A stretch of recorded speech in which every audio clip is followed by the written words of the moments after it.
पूर्ति के नियम के अंतर्गत हमने ये तो देखा कि पूर्ति का यह नियम कीमत के अनुसार पूर्ति में होने वाले परिवर्तन की दिशा को तो बताता है, यानी कि ये तो बताता है कि कीमत के साथ वो बढ़ गई, कीमत बढ़ने के साथ पूर्ति बढ़ गई और कीमत घटने के साथ पूर्ति जो है वो घट गई। दिशा को तो बताता है लेकिन मात्रा को नहीं बता रहा है, यानी कि कीमत बढ़ने पर पूर्ति कितनी बढ़ी या कितने प्रतिशत बढ़ी और कीमत घटने पर पूर्ति कितने प्रतिशत कम हुई। तो जो नियम हमें इन मात्राओं के बारे में बताते हैं, दर को बताते हैं, बढ़ने या घटने की दर को बताते हैं, बढ़ने या घटने की गति को बताते हैं, उन्हें ही हम पूर्ति के लोच कहते हैं। तो अब हम देखते हैं कि पूर्ति की लोच क्या है। तो जैसे कि हमने देखा कि कीमत में परिवर्तन के परिणाम स्वरूप पूर्ति में कितनी मात्रा में, किस दर में, किस गति में परिवर्तन हो रहा है, यही पूर्ति की लोच है। इसे और अच्छे से समझने के लिए हम प्रोफेसर मार्शल और सैमुएल्सन की परिभाषा का अध्ययन करते हैं।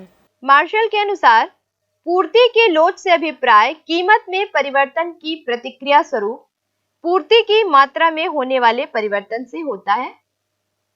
प्रोफेसर सैमुएल्सन के अनुसार पूर्ति की लोच कीमत में होने वाले परिवर्तन के फलस्वरूप पूर्ति में होने वाले परिवर्तन की प्रतिक्रिया की मात्रा है। तो आपने देखा कि प्रोफेसर मार्शल और सैमुएल्सन दोनों ही ये मानते हैं कि पूर्ति की लोच जो है वो पूर्ति में होने वाले परिवर्तन की मात्रा, उसकी दर या गति को स्पष्ट करती है। अब अगर हम एक गणितीय सूत्र की बात करें जो कि पूर्ति के लोच को स्पष्ट करता है, तो हम देखते हैं कि हमें ये सूत्र प्राप्त होता है, पूर्ति की कीमत लोच बराबर पूर्ति की मात्रा में अनुपातिक परिवर्तन बटे पूर्ति की कीमत में अनुपातिक परिवर्तन। तो इस गणितीय सूत्र के द्वारा भी हम पूर्ति की लोच ज्ञात कर सकते हैं। वास्तव में पूर्ति की जो कीमत लोच की श्रेणियां हैं, यानी कि कितनी बढ़ी पूर्ति कीमत के साथ, किस दर में बढ़ी या किस दर में वो घटी, इन सब के लिए हम 5 प्रकार की श्रेणियों का प्रयोग करते हैं। आइए देखते हैं कौन कौन सी 5 श्रेणियां हैं। तो पहली श्रेणी की अगर हम बात करें तो हम कह सकते हैं कि पूर्णतया लोचदार पूर्ति, यानी यहाँ पर हम उस पूर्ति की बात कर रहे हैं जब कीमत में किसी प्रकार का परिवर्तन नहीं होता, फिर भी उस वस्तु की पूर्ति में बहुत ज़्यादा परिवर्तन हो जाता है। तो कैसे वो दशा उत्पन्न होती है, किस प्रकार जब कीमत में कोई परिवर्तन नहीं हुआ फिर भी पूर्ति बहुत ज़्यादा बढ़ गई, और इसे हम कैसे तालिकाबद्ध करेंगे और किस तरह से हम इसका ग्राफ का निर्माण करते हैं, आइए देखते हैं।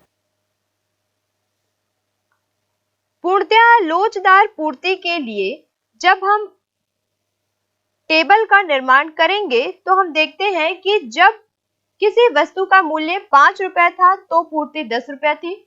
वस्तु का मूल्य अभी भी 5 रुपए है लेकिन पूर्ति बढ़कर 15 हो गई। वस्तु का मूल्य अगली स्थिति में भी 5 रुपए ही है लेकिन पूर्ति बढ़कर 20 इकाई हो जाती है। यहाँ ग्राफ का निर्माण करने के लिए हम ओ एक्स अक्ष पर वस्तु की पूर्ति और ओ वाई अक्ष पर हम वस्तु की कीमत को लेंगे। हम देखते हैं कि जब वस्तु का मूल्य 5 रुपए था तो पूर्ति 10 इकाई थी। दूसरी दशा में भी वस्तु का मूल्य 5 रुपए ही है और पूर्ति 15 इकाई हो गई। तीसरी दशा में भी वस्तु का मूल्य 5 रुपए ही है लेकिन पूर्ति बढ़कर 20 इकाई हो गई। यहाँ पर हमको एस एस वक्र जो है वो ओ एक्स के समानांतर प्राप्त होता है। तीनों बिंदु यानी Q1, Q और Q2 ये बताते हैं कि कीमत में परिवर्तन किसी प्रकार का नहीं हुआ है लेकिन पूर्ति लगातार बढ़ती गई है। ये पूरी अवस्था ये बताती है कि यहाँ पर एस एस पूर्णतया लोचदार पूर्ति वक्र है जो कि आधार रेखा के समानांतर है। ओपी में कोई परिवर्तन ना होने पर भी वस्तु की पूर्ति में परिवर्तन हुआ है, यानी कि वस्तु की पूर्ति पूर्णतः लोचदार है।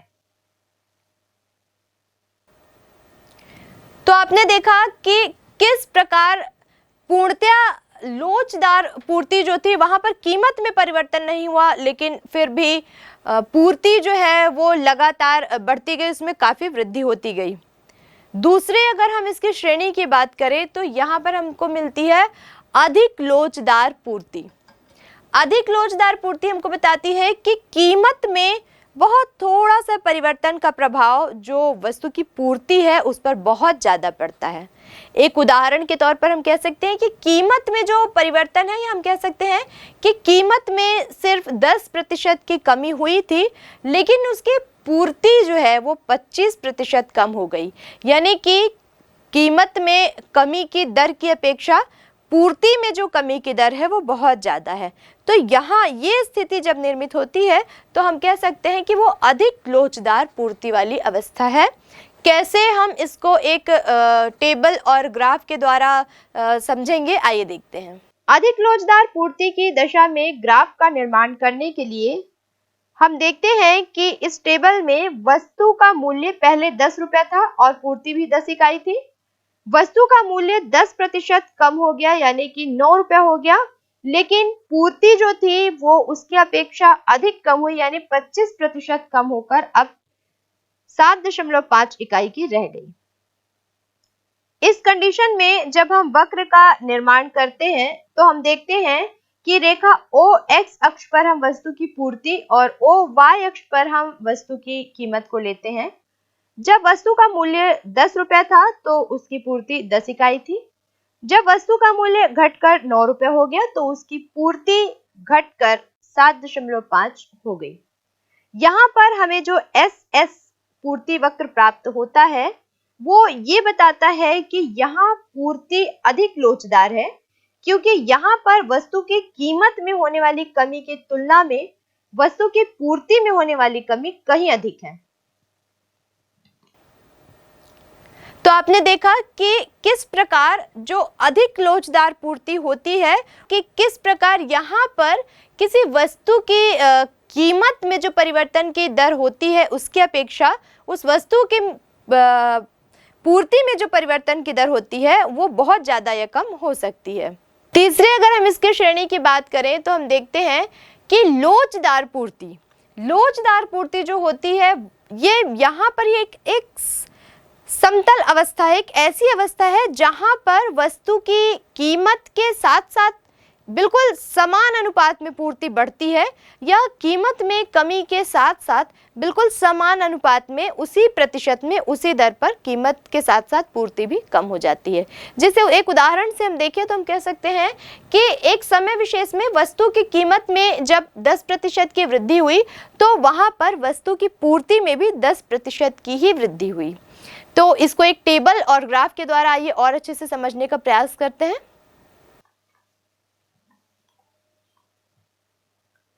लोचदार पूर्ति के लिए हम जिस टेबल का उपयोग करेंगे उसमें हम देखते हैं कि जब वस्तु का मूल्य 10 रुपए है तो उसकी पूर्ति 10 इकाई है, और जब वस्तु का मूल्य 11 रुपए हो गया तो उसकी पूर्ति 11 इकाई हो गई।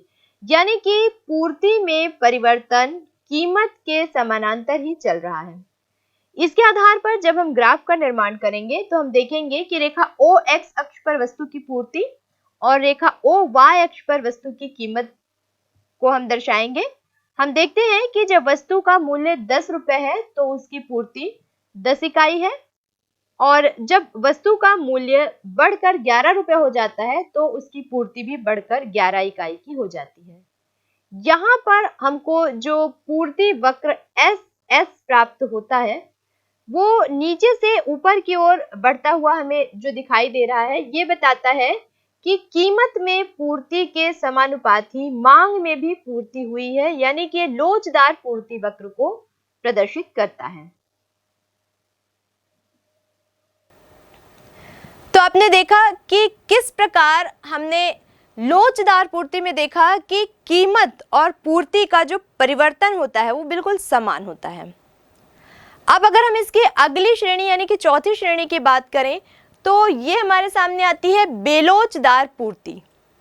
बेलोचदार जो पूर्ति है वहां पर हम देखते हैं कि कीमत की तुलना में यहाँ पूर्ति जो है वो कम परिवर्तित होती है। जैसे कि हम एक उदाहरण से कह सकते हैं कि कीमत में अगर परिवर्तन 40% का हुआ, या कह सकते हैं कि 40% की वृद्धि हुई, तो पूर्ति में सिर्फ 10% की वृद्धि हुई। यानी कीमत की अपेक्षा पूर्ति में जो प्रतिशत परिवर्तन की दर है वो बहुत कम होती है।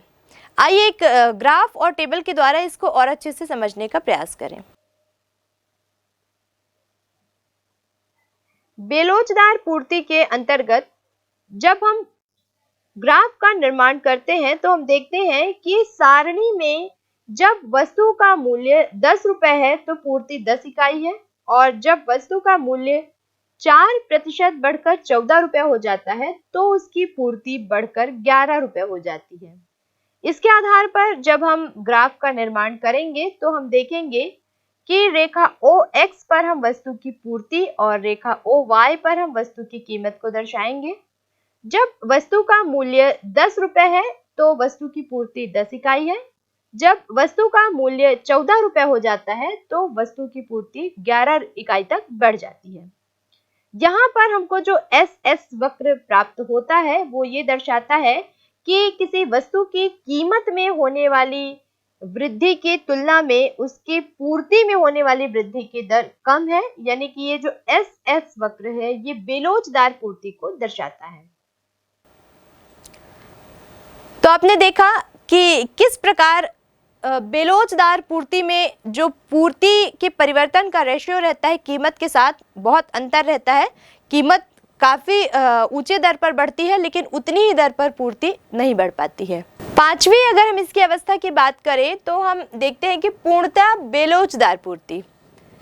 पूर्णतः बेलोचदार पूर्ति में क्या होता है, एक उदाहरण के तौर पे हम देख सकते हैं कि कीमत में अत्यधिक परिवर्तन होने पर भी पूर्ति में कोई भी परिवर्तन नहीं होता, बिल्कुल समान रहती है। तो यहाँ पर हम कह सकते हैं कि जैसे किसी वस्तु की कीमत बढ़ती गई, 10 थी फिर 15 हो गई फिर 20 हो गई, लेकिन उसकी पूर्ति अभी भी 5 इकाई की है। 10 की कंडीशन में भी 5 इकाई की है, 15 कीमत होने पर भी 5 इकाई की है और 20 रुपए कीमत होने पर भी 5 इकाई है। तो ऐसी अवस्था जब हमको प्राप्त होती है किसी समय, तो वो जो अवस्था होती है वो पूर्णतः बेलोचदार पूर्ति की अवस्था कहलाती है।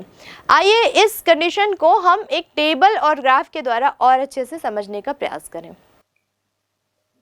पूर्णतः बेलोचदार पूर्ति की दशा में ग्राफ का निर्माण करने के लिए हम जिस टेबल का प्रयोग करेंगे वहां हम देखते हैं कि किसी वस्तु के कीमत में बहुत अधिक परिवर्तन हो रहा है लेकिन पूर्ति परिवर्तित नहीं हो रही है। जब वस्तु की कीमत 10 रुपए है तो पूर्ति 5 इकाई है, जब वस्तु की कीमत 15 रुपए हुई तो भी पूर्ति 5 इकाई है, और जब वस्तु की कीमत 20 रुपए हो गई तो भी पूर्ति 5 इकाई है।